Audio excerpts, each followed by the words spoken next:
Welcome back, David. Thanks, Yelda. David, you arrived soon after the earthquake. What were your first impressions? When I got there into the city, or the city area, it was all cordoned off, so it was very hard to move around. They had tanks out, they had police, they had the military out to stop people from going into the city. But you could just see on the faces some of the people wandering around of how desperate they were, how lonely they looked. They didn't know what to do, there was no help for them. They were finding it hard to get milk, or they couldn't drink the water, the electricity was out. All right. This was the old two-storey house. It was a two-storey house and it's collapsed now to one single story. And That's finished, isn't it? Yeah. And it's gone onto the drive. There was the driveway where they went And down. it must have slid about 3 metres. Gee whiz. And there was a lady in there, was there? There was. Petrol's another hard thing to get there. They were rationing petrol to $30 for each car, but cars were lined up for blocks waiting to see if they could get petrol. Yeah, everybody wants petrol and the petrol is getting down. We don't have any orders come in. You don't have any what? We don't have any orders, like, petrol's come in. No petrol coming in, yeah. No, at this stage, so... Right. And it's very devastating because there's not much you can do yourself to help. It's quite frightening. And then the aftershocks. I think the time I was there was something like 250 aftershocks. And that's so bad for young children to know that something's going to happen, not really knowing what it is and not knowing when they're going to happen. Oh, really? We needed to go to the back field Yes. and wait for our parents to come. Yes. Was it very scary? No, It wasn't. not for me, but my friend Jessie cried. Did you? Yes. Must have also been eerie while you were filming in Christchurch to know that there were still many, many people still trapped under the buildings. The police put on a bus for the media, some of the media, to go actually right into the heart of the city, the CBD. They didn't want to take people in there. There was hardly nobody in there except for workers who were trying to get people out alive or dead. And it was again a very eerie experience. And we went to the famous cathedral, which was very severely damaged. Right, there's some different positions for you. The press building is over to the left, if you can stay behind the cordons here. And then in a moment we can walk you around into the square up here. Right. And still now there are 20 people believed dead in there that they can't get out. And looking at that, it's a very powerful, strange feeling. Go ahead, help too. Yeah, I was pretty sure that there was a fantastic. How's it all going? In there? It's a slow process. When did you come over? Yesterday morning. Right. And how long you stay around for? We're here for 10 days. When you say it's a slow progress, just tell me what you're looking for, what you're doing. We're looking for any surviving life that's in the building. Mm-hmm. Have you found any yet? Not so far today.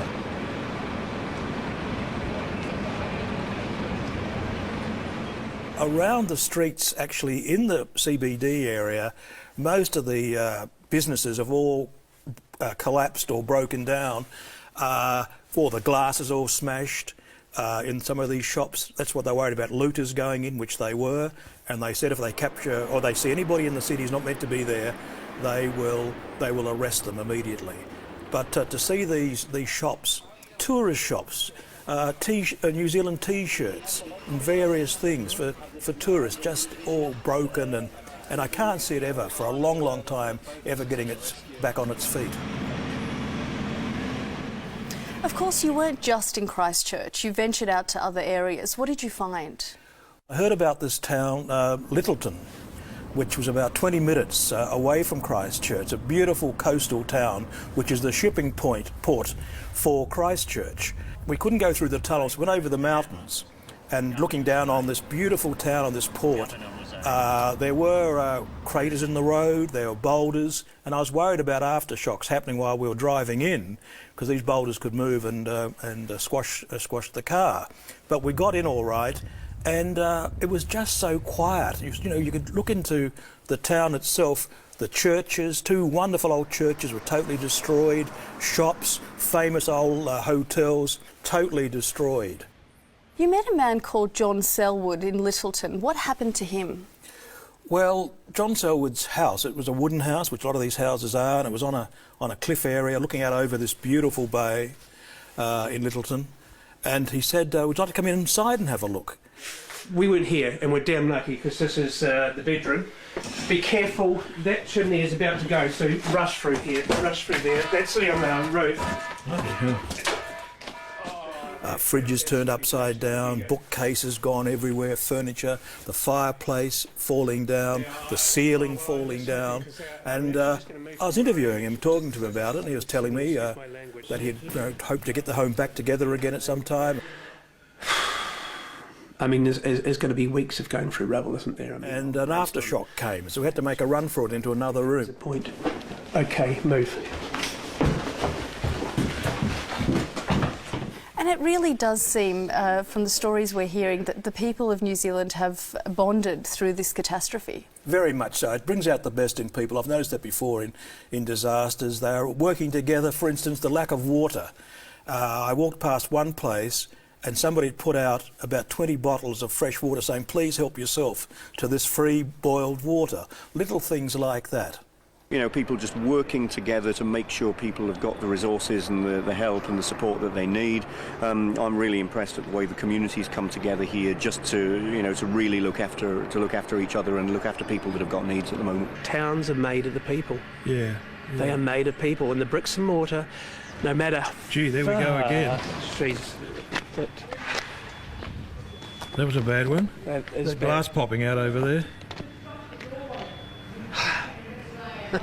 And this is constant. Well, This is constant, and so imagine people's nerves are constantly jangled. Well, I mean, that's right. And how long does it take to get over that?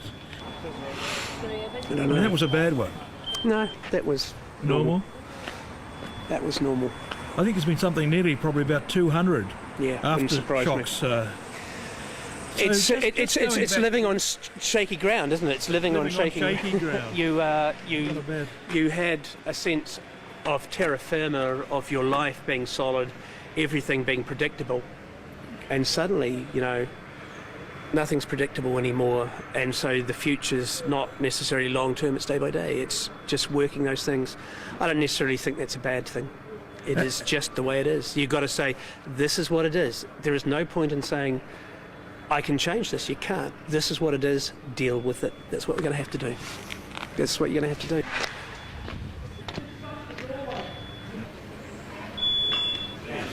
So, yesterday lunchtime before we started trading, everything here was, it was just a sea of product all over the floor. All of these shelves and counters and refrigeration and everything had moved. I was actually in here when the big earthquake happened on Tuesday, and I stood at the end of the counter here and I just held onto the ice cream counter as hard as I could, and it was absolutely terrifying. And as soon as the big shaking was over, I was out the door and just picked my way through a sea of stock that was on the floor, and all of these fridges here had all jumped forward by maybe half a metre, and everything was everywhere. Hey, bud. How you going? When I came down on the plane from Wellington to Christchurch, most of the people on that plane were trying to get down to see if their relatives were alive, because they had no communication. People weren't answering on the mobiles, or they couldn't get through. And so they were just devastated of not being able to get in contact with their loved ones, and it's still going on. When do you think the people of Christchurch will recover from this? Years. It'll take years, Yelda. It's not the city is finished until they start rebuilding, which will take a long time. One of the fire chiefs said to me that that a lot of the buildings that are still standing, they're not safe. They'll have to take them down as they go along and rebuild Christchurch. When you look at the old buildings, really the heritage heart of Christchurch has been pretty much destroyed by the... city. Yeah, it's a lovely city, yeah, good lovely colonial city.